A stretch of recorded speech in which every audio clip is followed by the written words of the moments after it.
Okay, this is a little bit of a primer I had put together for my students when I was teaching hybrid stuff at the college. And I don't think I've ever done a video on this one before. So I've got the way the slides are set up and everything, you're going to see a lot less of my face, but you're still going to hear my voice. And I'll be also pointing at things and that kind of stuff. So let's see if we can learn something together here. And I'll get started on this thing right along now. This is a basic hybrid electronics primer, and I call it checking the boxes, you know. Your basic plug-in setup is you got a charger, you got a battery, there's a boost converter here, and typically every motor on a hybrid vehicle or an electric vehicle, if you've got a battery operated vehicle, the battery is going to be DC volts and it's going to have to be converted to AC volts because the motors run on AC volts, so you're going to need an inverter. So that inverter is basically going to take the DC volts, which is going to be several hundred volts in that battery typically, and they're going to convert that to alternating current. They go to the 3 separate windings in the motor. Now if you've got an engine over here, there's going to be, sometimes you'll have an engine that'll be driving the motor, that'll go through the inverter, and it will charge the battery. And then also when you're hitting the brakes, this motor right here will basically put some juice in the battery too. So you've probably seen on your hybrid vehicles, now when you apply the brake, it basically changes the circuits on the motor so that the motor is generating electricity instead of using it. And when I was at Craig Van Battenberg's school, he had one of these motors set up where you could turn it with a crank. And so you turn it with a crank and you could tell, you know, it's just spinning pretty freely.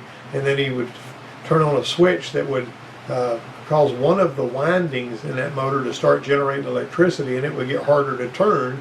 And then he would turn on a second winding and it would get a lot harder to turn, and when he turned on that third winding you almost couldn't turn it at all. And you can see how that would take some of the load off your brakes, but at the same time it would generate power that would put the power back in your battery. And anybody that's driven a hybrid vehicle has watched it charging the battery when you hit the brakes. You know, there's basically using the momentum of a car to spin one of the motors, you know, MG1 or MG2, whichever one it is. I always have trouble remembering which one is which, you know. But we're basically talking more about the electronics. Now, fuel cell vehicle layout, we'll have a fuel cell controller, and we'll have a fuel cell, and you can kind of see how that's laid out. You got a power management controller, boost DC to DC converter. The DC to DC converter is necessary because it needs the 12 volt parts of the car are still going to need a regular 12 volt battery to operate all of the electronics.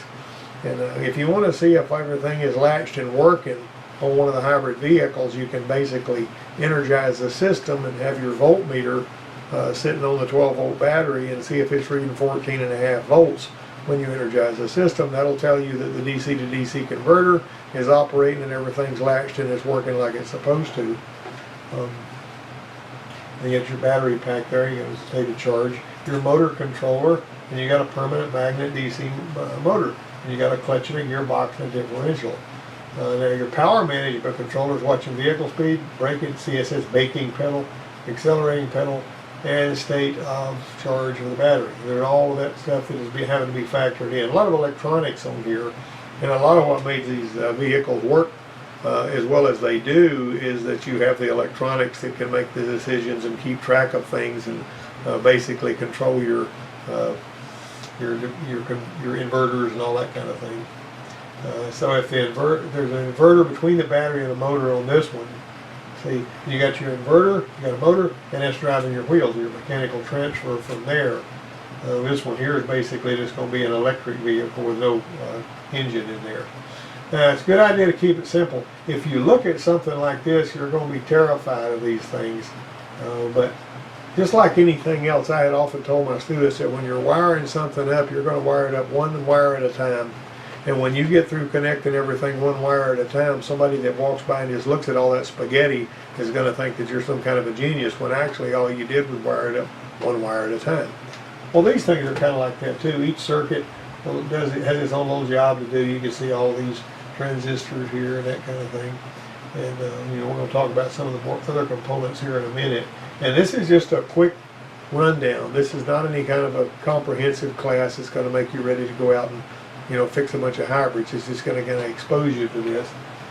when one electron leaves the battery, it always returns on the other side. Conventional theory says positive to negative because that's how we think.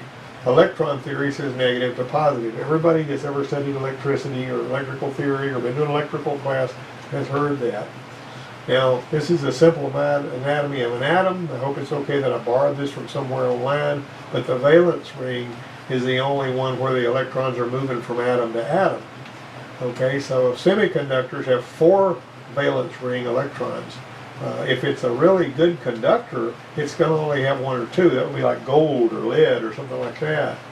Semiconductors are going to be what they make transistors and diodes and stuff like that out of.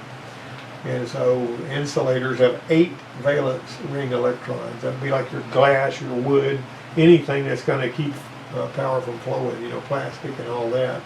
It was kind of funny that one time this guy that I was working with back in the 70s had gone driving this Monte Carlo I talked about one time.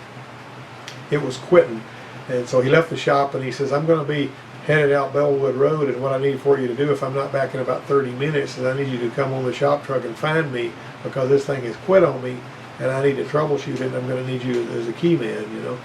And so I said, okay. And then I looked at my watch about 45 minutes later and I said, oh my goodness.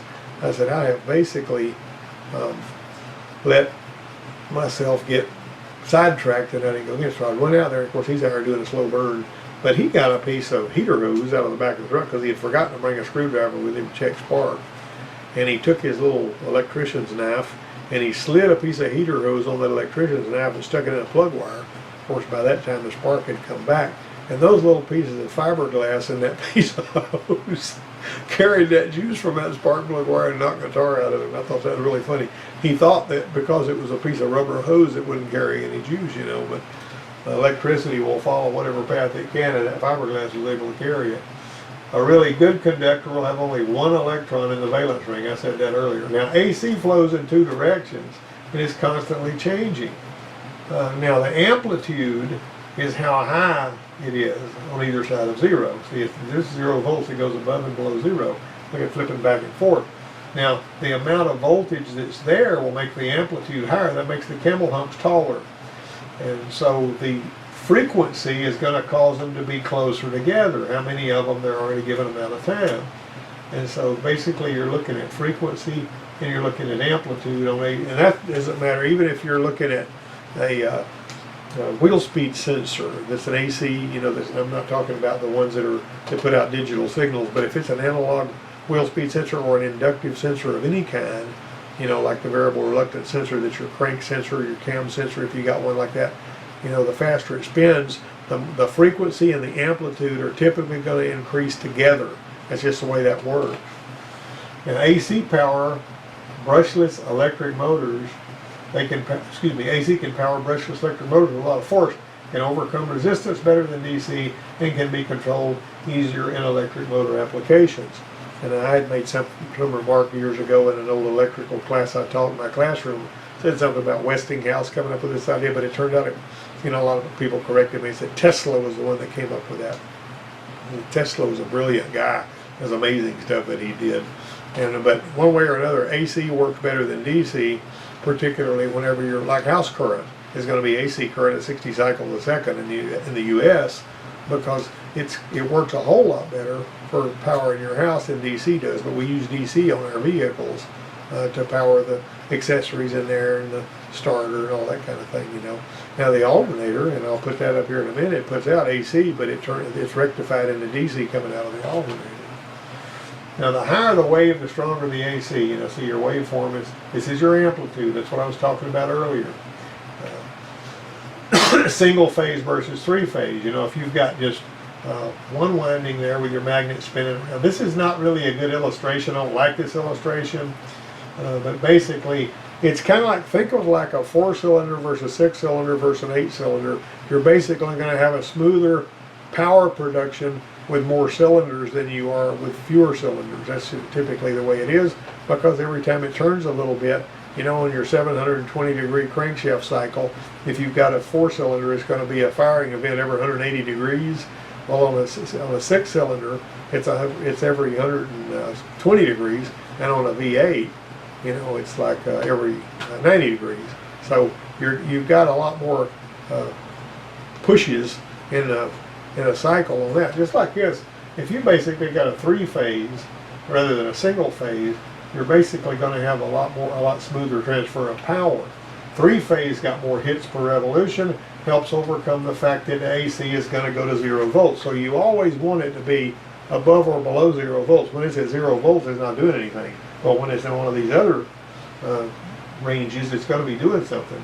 So 3-phase has always got a phase that's not, a couple of phases that aren't at 0 volts. Even if some of them are crossing, you're basically going to have a lot smoother, stronger pull there with 3-phase.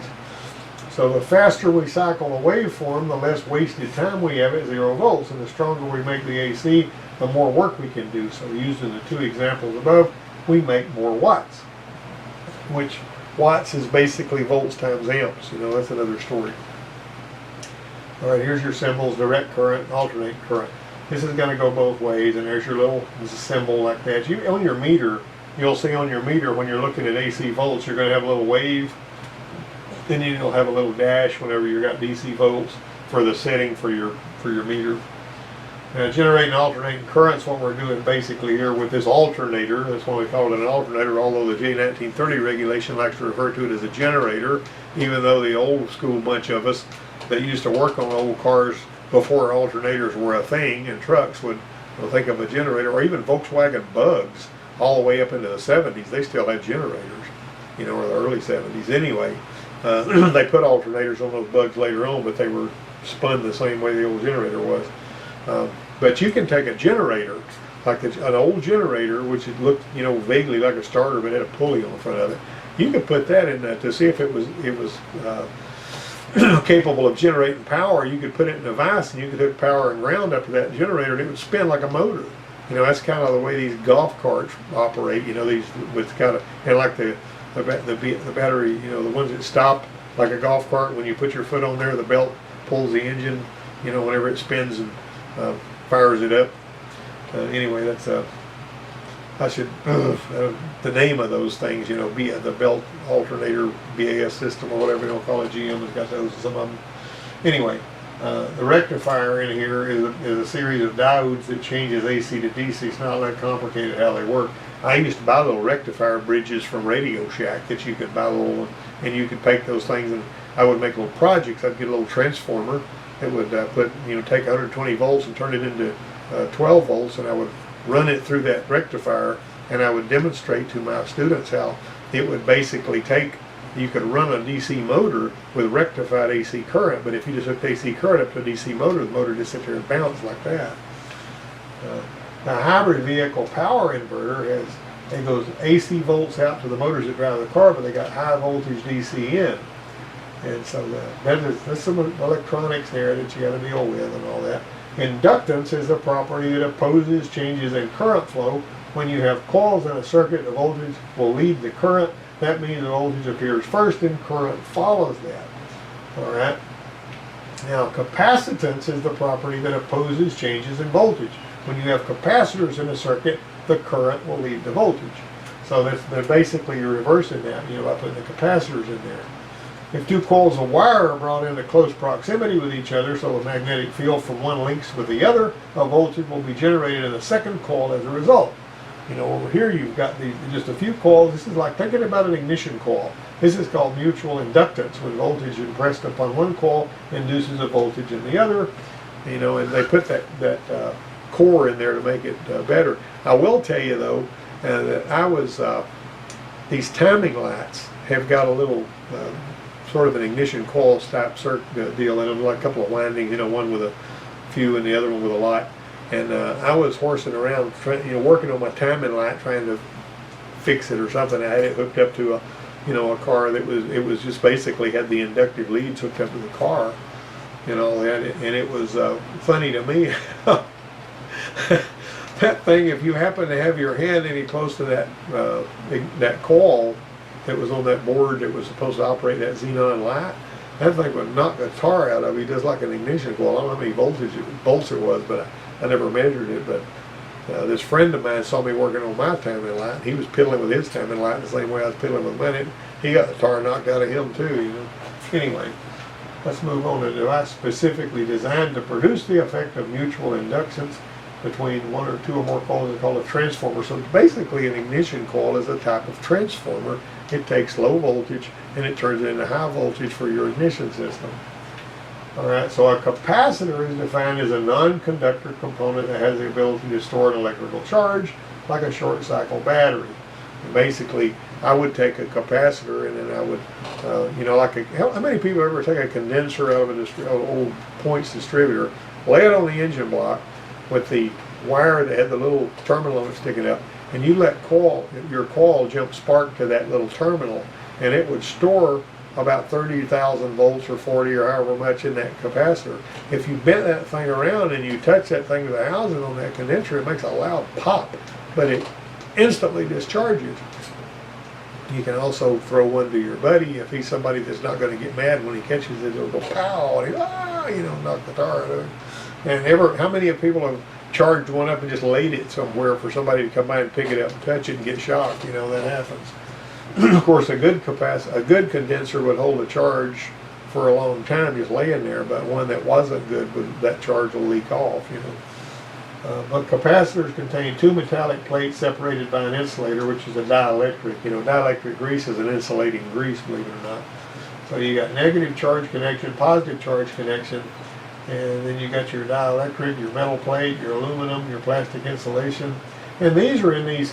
This is one of the reasons that you're supposed to pull that plug on these hybrid vehicles, and you're supposed to leave that plug pull for a certain amount of time so these capacitors will bleed off, because they've still got enough juice in them to kill you if they discharge through your body. That's why we use these heavy gloves with the leather, you know, these rubber liners that we have to roll them up and make sure they're not leaking and test them. Then we put the leather gloves on over them so we won't accidentally nick the glove and cause ourselves. Let me tell you, I was working back in the 70s for a little while at this forklift plant, and I was doing some welding because I know a little bit about welding. I'm not an expert welder, but I can weld because I took welding in high school, and I know how to use a torch and all that kind of thing. But anyhow, I was using a leather welding glove. It was worn out, and I had actually, you know, put a lot of wear on that glove. Either that or it was used glove they give me or something. And one of those fingers on that glove had a hole in it. It's the true story. And we were building a 60,000 pound forklift, working 24 hours a day trying to get ready for an equipment show in Dallas. And my job, I had to get over in there, among other jobs, you know, everybody's working on it together. They said, well, you know, weld this, there was a jack shaft underneath there that had this rod going through that was supposed to be for the pedals, to, you know, to use that. You mash a pedal over here and this jack shaft would carry it over and then it would do something over here, so on and so forth. One way or another, I was supposed to get under there and weld that. Alright, so there's no transmission in this thing, just the engine's mounted in the frame. I'm leaning against the flywheel. I'm holding this piece with my left hand glove, it's the one with the hole in it. And I hold this thing up against the floorboard right where it's supposed to go, and I'm just going to tack it. Okay, somehow or another, I'm holding this thing up with my hand, and I'm, you know, down in here in a sort of a strained position. And I managed to touch this thing I'm holding before I touch the part that's grounded, that the, you know, where the welded rod's supposed to carry the, you know, through the weld. And there was just enough of contact between my finger and that piece I was holding that when I touched it first, and I was leaning against that engine, all of that voltage and current went through me in the ground. And I'm not kidding you, I saw fire in my eyes. I mean, I literally saw electrical fire in my eyes. And I wound up with a big blister on the inside of my mouth up here. It was really nasty. But it made me mad, and so I just shifted my glove around and held that thing under there and welded it. And I think it was a little crooked when I welded it. But that's the whole thing. And this is something I didn't want to forget to say in this PowerPoint presentation. These cables that you see coming off these high voltage batteries, the high voltage system is not grounded to the vehicle on these hybrid vehicles, or the ones that I've been taught about. They don't want any chance of this high voltage making it to a person that's in the vehicle or even working on the vehicle. You know, Ford, back whenever they first released their hybrids in the mid-2000s, And, they had this wacky situation where you were supposed to, if somebody was working on a hybrid, you were supposed to put purple cones all around the vehicle, and you were supposed to have a guy standing by with this big plastic hook that was made out of PVC and whatnot, so that if the battery got a hold of the guy and started eating him alive, the guy with the plastic hook was supposed to drag him away from it. It was they call it the technician disconnect tool. But anyhow, these capacitors right here are really, really, really powerful. Anybody that's ever fooled with a big capacitor that came out of an air conditioning unit, and you charge that thing up, it's kind of like the condenser you used to get out of the distributor, only it's a heck of a lot more dangerous. And what it would do is Craig Van Battenberg, he had one sitting on the bench that he had a wooden handle screwdriver he used to demonstrate it with. And in the room there, he'd charge that thing up, and then while he was talking to us, he would look over and he would short that thing out, and it sounded like a shotgun going off. It was really nasty. Boom, when I was filming it, and my camera shook when he did it because it was a real heavy-duty explosion. Electrolytic capacitors are used in the high-voltage DC side of hybrids. They discharge quickly and help extend battery life by adding power under load to assist the high-voltage battery. That's why those things are there. All right, so you got these RLC circuits. You got resistance, inductance, and capacitance. All right, and so there is a series RLC circuit. See, it's going through everything on the way, and there is your resistance is here, your inductance is here because that's a coil, that's a resistor over there, and then there's your capacitance. There's your parallel. See, the RC and the L are basically got their own. Each one has their own to ground, own path to ground. RLC circuits contain resistance, inductance, and capacitance. And you can see voltage leads current by 90 degrees, or current lags voltage by 90 degrees in an inductive circuit. And so there you go. So it's running, the current's running just behind that, and then voltage and current in a phase resistive circuit. See, they're kind of running together there. And then on your capacitor circuit, you can basically tell that on current's leading voltage on this one. And so that's just basically a little bit of a rundown on that. That's just information you're going to have to build on later. This is a little bit of foundational stuff. Converting AC to DC, you got to use one diode by itself is not going to convert AC to DC. You're basically going to have a bridge of them that are assembled the right way. But on an anode, the anode is basically on that end, the cathode's over here, and so it's expecting power to be able to go through that way, but it will not come back. Now remember, we've talked before about clamping diodes that are made in an air conditioner clutch circuit, so that you put that clamping diode in there. If you put it in there backwards, it'll blow the fuse when the compressor clutch tries to kick on. But if you put it in the right way, it will basically cause all of that, that spike that's trying to come out of the inductive collapse of that magnetic field in that coil will actually chase its tail and go away instead of going back and damaging something. Also, I had also discovered that whenever I was demonstrating with a rectifier bridge, I'd have a scope connected, and with the scope connected, you could see with the AC current going above and below zero. But if you hooked the rectifier up, you would have bumps like this, vaguely similar to what you got on your alternator, but they're more pronounced the way I was demonstrating them. But I could take a capacitor, which has a positive and a negative post on it, and hook it into that circuit, and it would flatten that bumpy wave, which made it a sort of a ripple-free power source. Do whatever you want to with that information. I'm not telling you how to build a ripple-free battery charger, but it's something to think about. You can play around with that with your scope. You'll be surprised what you'll find out. An alternator makes pulse DC from three-phase AC. Pretty much what you got right there. You got this diode trio here and all, and you got ground over here, and battery here. So everything is forced to go only in one direction, and so you got this alternating current coming out of these three windings, winding 1, 2, and 3. This is a Y. They also have one that's made like a triangle, a delta, where the three corners are tied together, and they're coming off. This one here is tied together in the middle, and it's got three. It's always going to have three coming off of it. If it's just got three windings, and that's typically the way that is. This winding here is got a laminated core to make it stronger, and when that rotor is spinning in there, which that rotor is not published, not shown here, but when that rotor is spinning inside of those windings, the rotor actually is magnetized, and it's got north and south claws on it. And there's only like 40 thousandths of an inch clearance between the outside of that rotor, the way it's spinning past this stator core. So anyway, the stator is always going to be what's sitting still. That's why they call it a stator, because it's static. It's not moving, right? All right, take a moment and copy this drawing. Think about it. You can pause the video if you need to. There's your symbol. All right, so you got an NPN and you got a PNP. It's all about which way the arrow is pointing. You see, this arrow is pointing out on that NPN. So basically, you've got negative here that's going to go through when you charge it with positive here. On this one here, when you hit it with negative, then this power is going to go through. So your power, if the arrow is pointing in, it's PNP. If it's not pointing in, if it's pointing out, that's NPN. You use them as switches for voltage and amperage amplification. You can copy that. All right, field effect transistor is basically something, you use field effect transistors, to basically you're controlling the load rather than just switching it off and on. The more of a ground you put in there, the more power it'll let through and that kind of thing. One of the things that I always considered a field effect transistor was the transistor on your mid-90s Camaros and Firebirds that they used to operate the dash lights.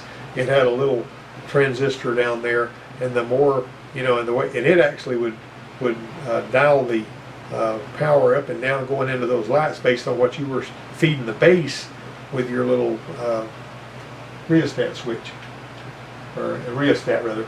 Okay, increasing the current at the base of a field effect transistor increases the current flow to the load. So the field effect transistor is carrying the load, but you're basically telling it how much current to deliver by increasing the current. Now their blower motors do that. That's on the Hyundais use these on their blower motors, and some other vehicles do too. And now the insulated gate bipolar transistor is used on hybrid vehicles. They can turn off and on really, really fast and handle a lot of current, but they get really hot and they need proper cooling. That's why hybrid inverters need extra cooling. That's why you'll have an extra cooling system with, dedicated coolant and stuff, or on those. And your battery on hybrid vehicles needs to stay cool too. And you're typically operating in a band of between 20 and 80% on your hybrid batteries. You don't want to go above that, or you don't want to go above 80 or below 20, because too low or too 8 is damaging to the battery if you do. Also, these hybrid vehicles, the battery terminals can get chalky just like they can on a regular battery. And so, there's times when you may have to go in there and clean that mess off of there too. But anybody that's fooled with hybrids knows that already. Now these bipolar junction transistors are pretty cool, because basically whenever they're triggered, they actually send out power and ground, which is an interesting kind of thing. There's an NPN and that's a PNP. But notice that they're not just supplying one side, they're supplying both sides. Both of these are outputs. They supply power and ground. And there's two different types, with different polarities and that kind of thing. Metal oxide semiconductor field effect transistor, that's the MOSFET. Now that's the one, that's actually the one Hyundai likes to use for their fans and stuff. A field effect transistor is a voltage control about. That's part of the IGBT in an inverter. And this one here, you got an oxide layer there, you got your source, you got your gate, you got your drain, and you got your body, P-type substrate. To increase the current through a field effect transistor, you increase the current between the gate and the source terminal. So the gate and the source terminal, you're going to increase the current there. And that's how it's going to be. It's how it's going to determine how much it's going to deliver. Your IGBT, your in channel. So you got your gate, your collector, your emitter, and then there's another schematic symbol you may see right there. And there's your equivalent circuit, which is your gate, your collector, and your emitter. It's just giving you some idea what the symbols look like on those. AC voltage and amps go above and below the 0 volt line on IGBT. They produce digital AC voltage. That's the point, the reason for those things.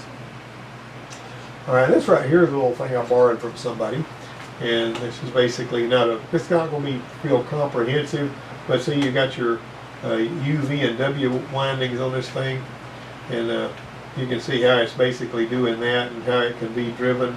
This motor can be driven by that. Now on a brushless motor, you're basically got the magnet is on the inside and the windings on the outside, are basically pulling your load. Now you might think on a starter, the permanent magnets are on the outside, and the brushes actually are delivering power to the armature on the inside. So the brushless motors require electronics, and that's what they're going to do. So if you've got a three-phase DC motor control, you're basically controlling the windings, and the magnet is what's spinning in the middle, which is sort of different. Even the fans on your computers operate this way. They basically only have two wires connected to it, but it's a brushless DC motor. And if you ever take an old computer fan and you bust it apart, in the middle of that thing, the hub of it in there, on the inside of it, you're going to find an electronic circuit in there, because it's absolutely necessary to have an electronic circuit if you're going to have a brushless motor. And that's not very, it seems more complicated than it is actually. Now your DC to DC converter is going to take your high voltage coming in, and there's no direct connection here, but it's inducing this direct current going out. So you basically got diodes in there and that kind of thing, and a capacitor. This flattens that ripple, so you don't have issues with that. So that's DC to DC. This is not to operate your motors. This is to operate your 12-volt components inside the car like you ordinarily would have, because you obviously still want somebody handling switches and all. They're going to have 250, 300, 500, 600 volts going in there. So you're basically going to have that. And you've got a little feedback control there, and so on and so forth. Most DC to DC converters convert the DC to AC and then step down the voltage to a lower AC voltage and finally to DC. All right? On a hybrid vehicle, this is question 1. We're going to get the answers in a minute. The high voltage battery stores what? On a hybrid vehicle, a high voltage battery stores what? The DC to DC converter on a hybrid vehicle does what? Read those answers. I'm not going to spoon feed them to you this time, although I will give you the answers to these questions, so see how you do on this. What does AC do better than DC? This is AC here.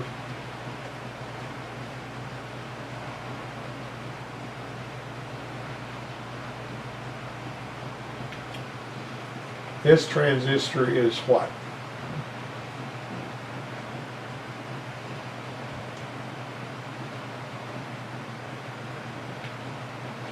A semiconductor, the material used to make diodes and transistors, is a material that has what?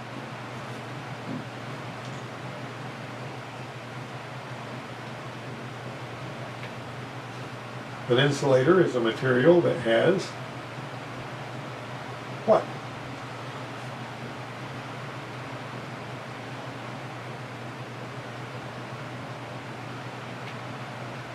To increase the current through a field effect transistor, you increase the current between the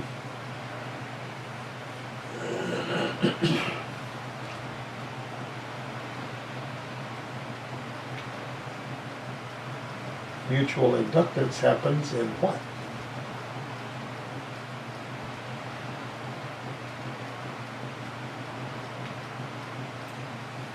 The motors in hybrid electric vehicles are what?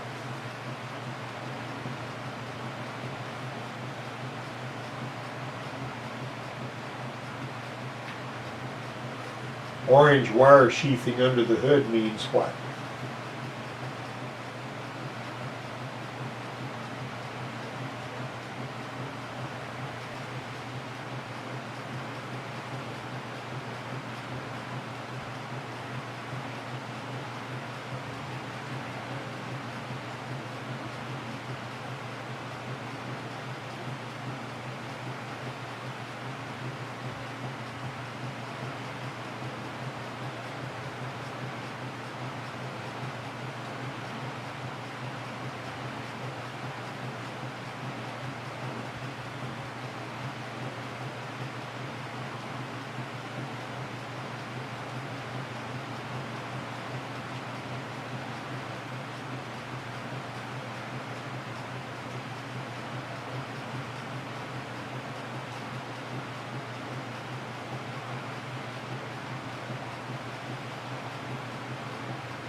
Well, there you are. I hope you guys did well, and I hope you got something out of this. And I guess I'll see you next week.